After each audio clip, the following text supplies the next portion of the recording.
Bahaye ikaze kuri Rugema na Talk Sport, nizere ko mufite ibihe byiza cyane muri hose ku isi. Reka tangire muri Sport y'Katarunya, cyamakuru kiratubwira yuko Eric Garcia agomba kuza mu ikipe ya Barcelona muri uku kwezi kwa mbere, ni nyuma yuko bavunikiye kuri match ya Atletico Madrid. Aba basore bombi rero twamaze kumenya ibyamo.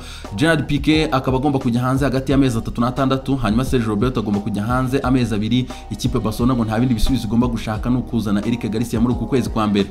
Mundo Deportivo nayo nibyo ivuga ati kabisa mu buryo buri irijan igomba kureba rero uburyo bagomba guhita bashaka abasimbura baba basore bombi. Solution no kuzishakira muri Academy ya Barcelona, no kuvuga ngo muri squad B ya Barcelona, cyangwa se bakajya ku isoko harimo no kuba bareba ko bazana Eric Garcia nyuma yo kuvunikisha Gerard Piqué ndetse na Sergio Roberto. Ikinyamakuru AS cyo nta kindi kiri kuvuga, kikaba kigaruka kuri Lionel Messi kivuga kiti nta kimenyetso na kimwe cyerekana ko Messi ashobora kuzaguma mu ikipe ya Barcelona. Ikinyamakuru kivuga yuko nyuma yo kubagaragaje urwego ruri hasi na Messi akagaragaza urwego ruri hasi kubahura n'ikipe ya Atletico Madrid, kuko yatakaje imipira 23 yose, byagaragara ko rwose uyu musore ngo mu kibuga nta wari uhari. Ikindi akaba ngo vestiaire ya Barcelona ntimeze neza cyane. Ikindi ubuyobozi bwa Barcelona nta mafaranga bufite. Ikindi amasinyatire yo kweguzura mu gabo witwa Bartomeu, ibintu nk'ibyo byose byakavuyo byajemo. Ikindi icyorezo cy'imvune cyabamanutsemo. Ikinyamakuru kivuga kiti nta kimenyetso na kimwe kitwereka yuko Messi ashobora kuguma mu ikipe ya FC Barcelona, cyo kiravuga ko yagiye tayari.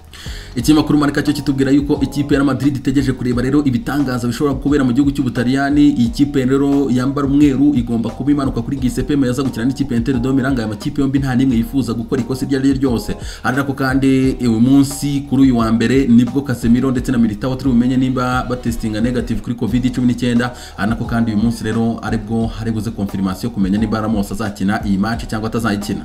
Twekeje mu gihugu cy'Ubutaliyani, Tutto Sport yo iragaruka kuri Cristiano Ronaldo itubwira ati Cristiano Ronaldo 2022 uziko rero hari haje igihuha kivuga yuko Cristiano Ronaldo ashobora gusohoka mu ikipe ya Juve muri iyi sama.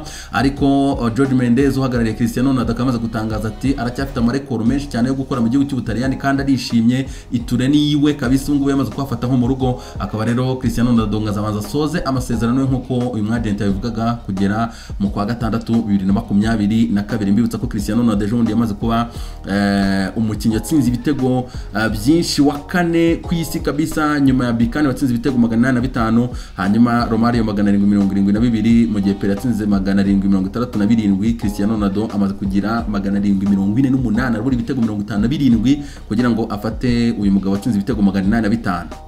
Tutto Sport yo ikagaruka itubwira ati Zlatan kabisa kuri Scudetto, nyuma yo ikipe ya Milan yitwaye neza cyane itsinda ikipe ya Napoli ibitego 3-1. Akaba Jens Peter Hauger watetse mu gitego cya gatatu ikipe ya Milan gisanga biri bya byatsinzwe na Zlatan Ibrahimovic, ariko Dries Mertens watsinze igitego ikipe ya Napoli kabisa. Akaba rero iyi match yaje kuvunikirwamo na Zlatan Ibrahimovic, twungubu byateye impungenge rero abafana b'ikipe ya AC Milan. La Gazzetta dello Sport nayo ikabigarukaho ivuga ati Milan boom, ati Milan rero yabyitwayemo neza cyane kabisa. Match ngo yakinye ku rwego hejuru cyane Donnarumma, hanyuma umusore twahoge nawe yakinye match ngiri ku rwego hejuru cyane kuri uyu mugoroba. Kuri Dello Sport yo ikagaruka kuri izi match zindi ebyiri zabaye. Ikipe ya Inter de Milan ikaba yakosoye Torino iterekamo ibitego 4-2, Sanchez, Lukaku 2 ndetse na Lautaro Martinez rero busatiriza bukomeye cyane bw'ikipe ya Inter de Milan bitegura match ya Madrid.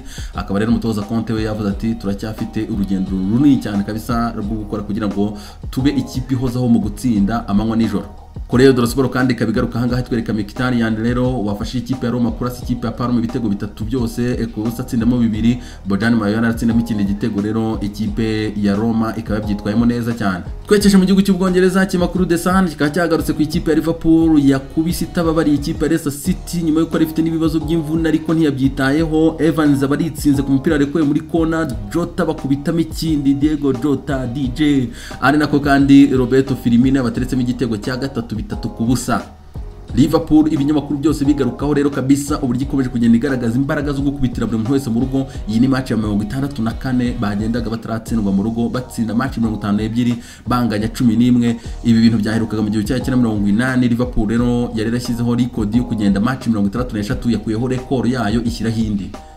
ariko mbibutse iki kintu kimwe, ikipe yamaze match nyinshi cyane mu mateka y'igihugu cy'Ubwongereza mu rugo idatsindwa ni ikipe ya Chelsea, ikaba yaramaze match 86 byaje guhagara mu mwaka wa 2008.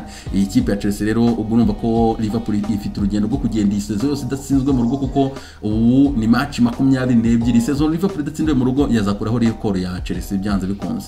Chelsea ifite record match nyinshi cyane mu rugo 86 idatsindwa. Ikimakuru rero kitubwira yuko abastari kabisa bagiye hejuru cyane kabisa bashyiraho iyi record rero nyuma y'imyaka 40 ku cyamakuru The Sun kibivuga. Daily Star ikabigaruka ivuga ati ibyishimo byuzuye biri Anfield, akaba Jota rero amaze kugira mu rugo kabisa. Anfield yamaze kuhagera kandi yarashyitse neza cyane ari mu rugo, akaba rero uyu musore amaze gutsinda ibitego 4 muri match enye zeruka za Champions y'Ubwongereza mu rugo. Ni nawe mukinnyi wa Liverpool ubikoze bwa mbere mu mateka ya Premier League kuza match enye za mbere mu rugo agatsinda ibitego bine, nuko ngo uri match akagenda atsinda. Daily Express ikavuga ati home fire kabisa, ati urugo rwe no umuriro gusa no kugusukaho umuriro wundi ukigenda ukipfira nabi.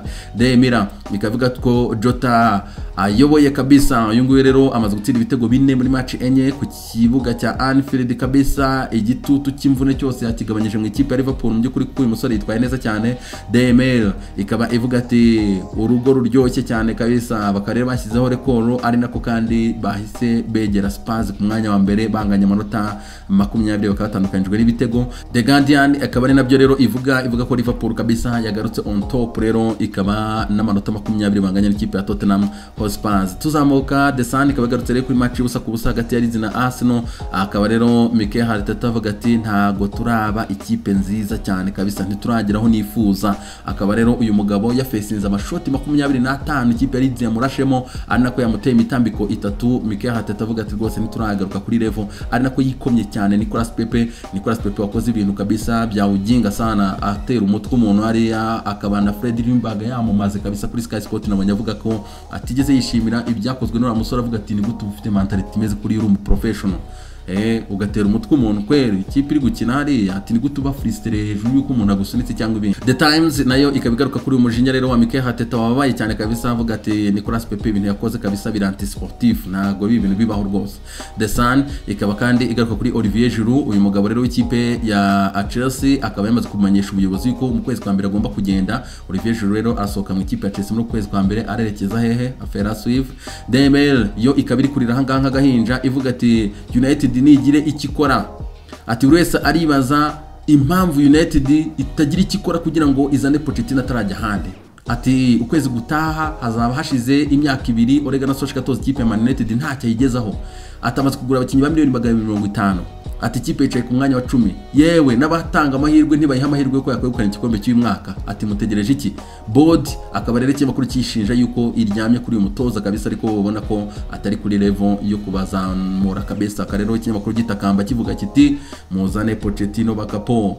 Les amis, reka rero dusoreza nka kabisa, mumbwire namwe ariko abazungu barakabyana ibyo navugaga mbwira rigane kare.